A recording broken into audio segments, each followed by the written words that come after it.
Number one, nothing is that undoable and that difficult. So this is what I learned in the military. You know, of course, in the military you learn a lot of things about guns, warfare, and all the obvious stuff.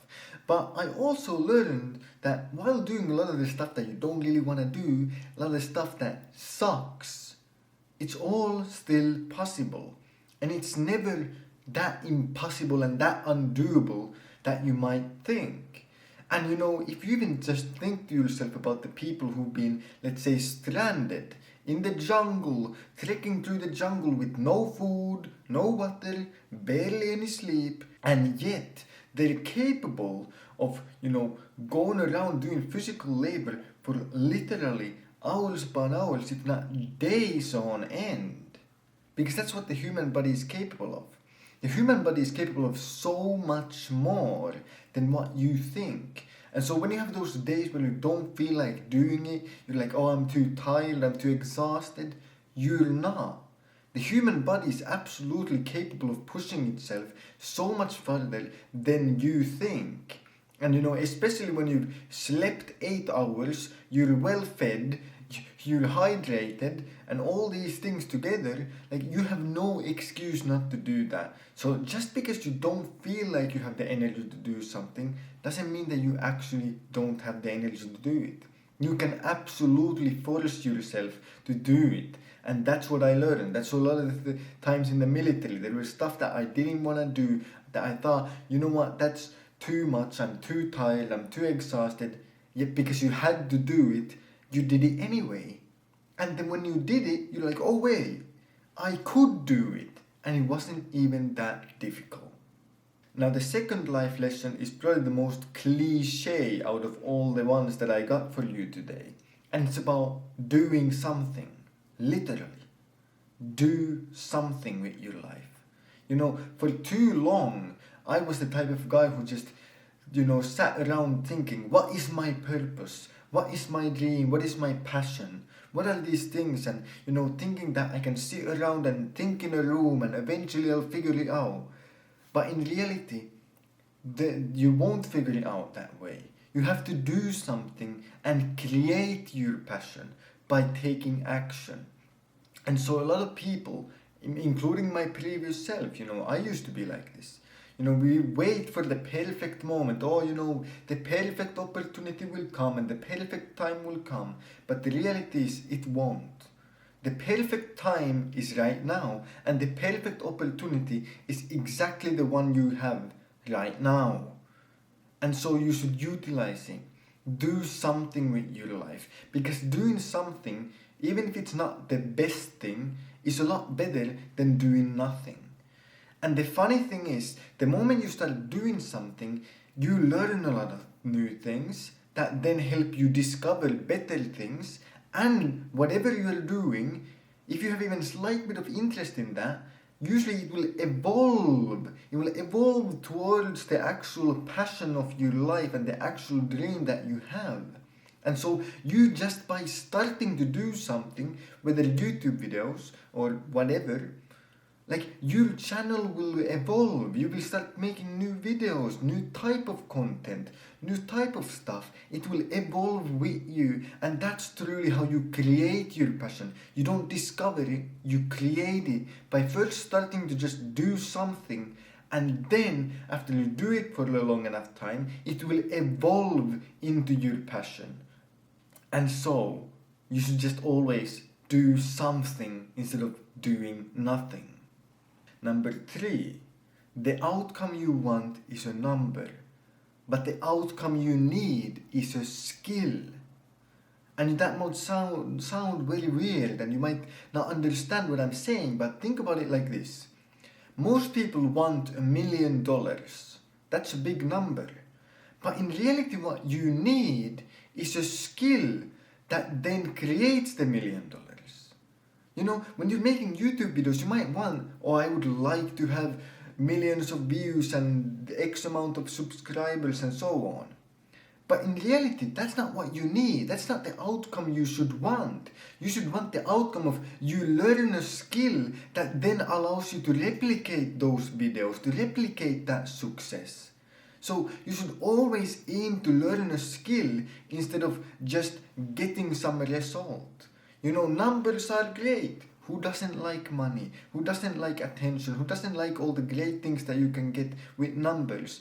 But the reality is that you should rather get the skill that you can then use to replicate that number again and again and again, over and over again, for the rest of your life, instead of just get the number. You know, how many people win the lottery and they get a huge sum of cash and then they lose it in a few years and then they're back to zero? Because yeah, they got the outcome that everyone wants, which is a huge sum of money, but they never learned the skill of actually, how do I make more? How do I replicate this? How do I, use it? How do I invest? How do I do all these things?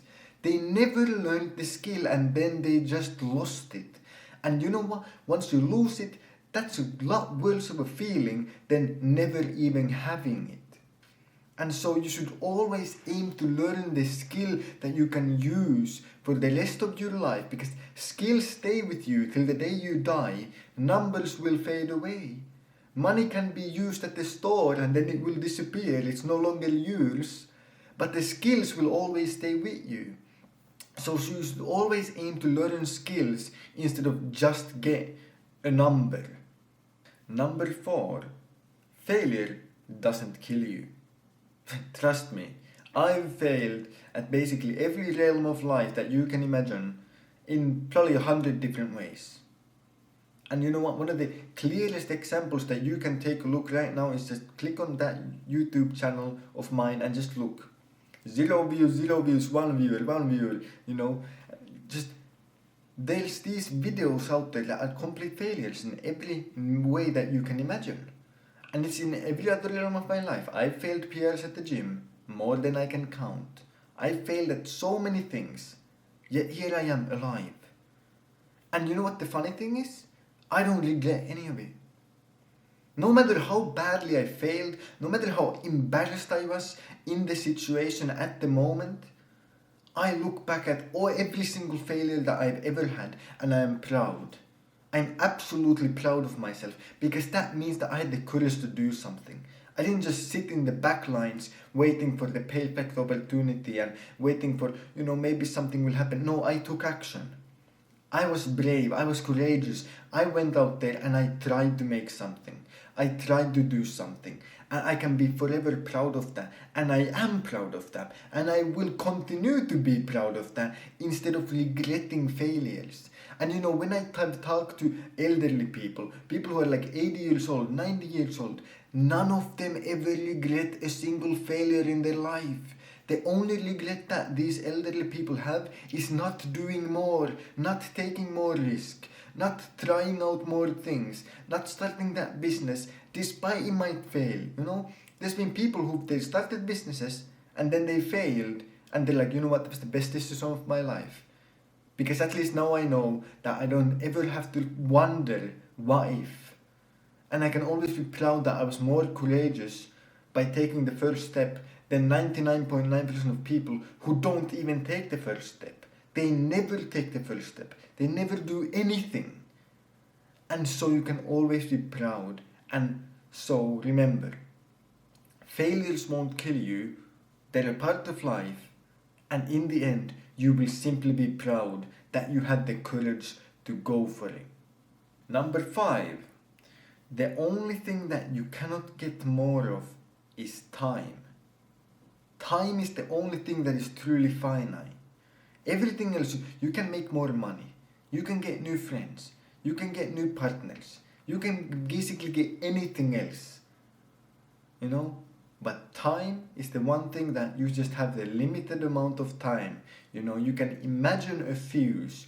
Just like in the cartoons, you have that super long fuse that goes around all the fucking mountains to the other side where there's a detonator. And the moment you are born, that fuse is lit. And no matter how long or short it is, you only have that fuse and it's constantly burning and it's getting shorter. You won't get any more time on this planet, and so you should value it above everything else. If there is something that wastes your time, then don't do it. You know, a simple rule, a very simple rule is do things that you enjoy or do things that give you even more enjoyment later on. So, you know, enjoy your life and, you know, every now and then do stuff like working, going to the gym, even though you might not enjoy them, in the future you will enjoy your life even more because you did those things. And so you should always use your time wisely by doing things that you actually enjoy and living this life to the fullest. And you should of course do the things that give you super huge amounts of enjoyment in the future because they're a good investment into your life experience. But remember, you can always sacrifice everything else except time because it's the only thing that is finite. So you can sacrifice people if they waste your time. You can sacrifice money. You can sacrifice literally anything else except time. So value it above everything else. Number 6. It being hard and scary is the opportunity. You know, when you first imagine something like, oh, you know what, I'm gonna start going to the gym and get a six-pack. Wow, who hasn't ever had that idea? Totally original. First, you know, imagine that, oh, you know, it's gonna be super easy. I just go to the gym, I, you know, work hard, I eat a certain way, and you know, in 3 months, I'll have a six-pack. You know, then you actually start doing it. You start eating that diet, you start going to the gym, then you realize it's not that easy. And then when you realize it's not that easy, that's when most people quit. But that's when you can make the decision to keep going despite that. And that's the moment when you're like, oh, you know what? It's actually difficult. It's actually scary, and you know, it takes a lot of courage to, you know, say no to all the get-togethers and say no to, you know, I'm not gonna go and eat out even though people are asking me to go eat out because I wanna eat a certain way, I'm on a diet, whatever. And all of a sudden, it's not easy like you imagined. It's difficult. But that's the opportunity because it means that no one else will do it. And so the same with like making videos. Yeah, sure, making a video, putting yourself out there, you know, that's a bit scary. You know, a lot of people will laugh at you, a lot of people will think that you're embarrassing and all these things, and that's totally fine. And you can have those opinions, but like, that's the opportunity. The fact that it is difficult, the fact that no one else is willing to do it, is the fact that you are special and you are exceptional if you do it. That is the fact why you get the gold at the end and they don't. You know, there is no glory in doing what everyone else does. Everyone brushes their teeth. So when you brush your teeth, you don't get a gold medal. But not everyone is willing to dedicate their life to a single sport and do it for decades and then run in the Olympics and then win a medal. And that's why that medal, well, that's why that person gets a medal in the first place, and that's why that medal means something. That medal means something because it's difficult to get. So when there are things that are difficult and they're scary and they take courage, that should motivate you because that alone is the opportunity. If it was easy, everyone would do it.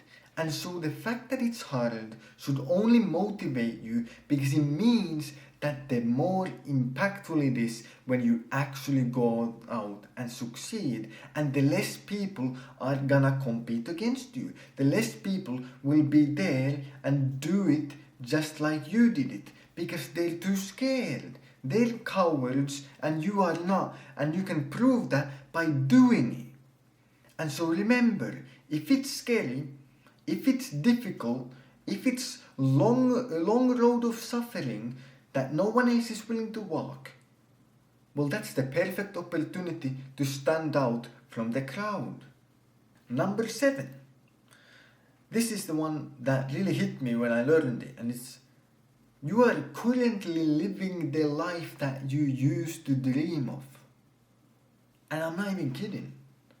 You know, I used to dream of, okay, you know, I have this clear goal. Because, you know, if I look at myself back in 5 years ago, I didn't have a clear goal for my life. I was completely lost. What am I gonna do? I was in bad shape, physically and mentally. And, you know, I had all these problems. I didn't have a lot of friends. I didn't have a lot of the stuff that I have right now. And now that I have all these things, I got the friends, I got the, goal of making videos, I'm in great physical shape, I'm great mentally, everything's amazing. I used to dream about having these things, yet now that I have them, I'm not satisfied yet. I want more. But when I remind myself, hey, I actually used to dream about this current life that I have, all of a sudden it makes me feel this gratefulness. You know what? If you constantly move the goalpost, you constantly set the target and the goal higher, and you just aim higher, you'll never be satisfied. So at some point you have to just take a pause, look around and say, you know what? I've achieved a lot. I've improved a lot. I've done a lot of great things. And that should, make you grateful and happy. Not to say that you can't go for more, not to say that you should stop completely, not to say that you should give up. I will continue, I will get more, I will improve, I will do all these things. But it doesn't mean that you cannot enjoy the success and the achievements that you already have. And I feel like there's so many people who, they have a goal and they strive towards that goal, which is absolutely amazing. And I strive to do the exact same thing. But these people forget that you can also, be grateful for all the small steps along the way and the small victories. And that truly makes the journey worthwhile and so makes it a lot more enjoyable. And once again, it's like you have this life. Why not live it to the fullest? Why not enjoy every moment? Every moment of your life that you did not smile and you did not enjoy was a moment of your life that you didn't smile and you didn't enjoy. So enjoy every moment, live it to the fullest, and remember that you probably already dreamed of the life that you have currently. So find some gratefulness, find some joy, and enjoy it. And finally, number 8. The last one. A life full of stories is a lot better than a life full of safety. All the people that you look up to, you don't look up to them because they lived a life where there was zero risk. When you look up to these people, whoever they might be, professional athletes or, talented musicians or business owners or whatever, you don't look up to them because they had safety. You look up to them because they have stories to tell, stories about the risk they took, stories about all the hardship that they went through, about the doubts that they had, the struggles, the hardships. Those are the things that make your life worth living and really give those stories. And those stories are so much more valuable than safety. And it's like God will not reward you if you're not courageous. I mean, look at the Bible. Look at David, King David. When he went against Goliath, every other person was scared of Goliath. They couldn't face him. They were too scared. But David was courageous. He was willing to accept, I'm going to go and do it anyway. I'm going to be the courageous one. And that's what makes the story worth telling. The story is only worth telling because it is something difficult, because it required courage. If David's life was that he got anointed as the king and then everything went perfectly, nobody would talk about him. Nobody would talk about David if everything went perfectly, if everything was full of safety. But the fact that we talk about David's stories is because he did all the courageous things that are stories worth telling. Fighting against Goliath, being persecuted, being driven out, literally having to run for his life and hide away in caves because people tried to literally kill him. That's what makes the life worth living and the story worth telling. And if those things didn't happen, then we wouldn't talk about David. And so remember, a life full of stories is a lot better than a life full of safety.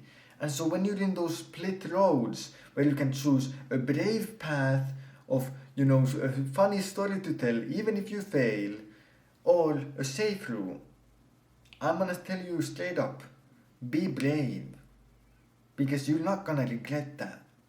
And the safe route doesn't lead anywhere impressive. And so those were the 8 life lessons that took me such a long time to learn. And I hope you gained some new knowledge, something that you hadn't learned in your life. And I hope you have a fantastic day.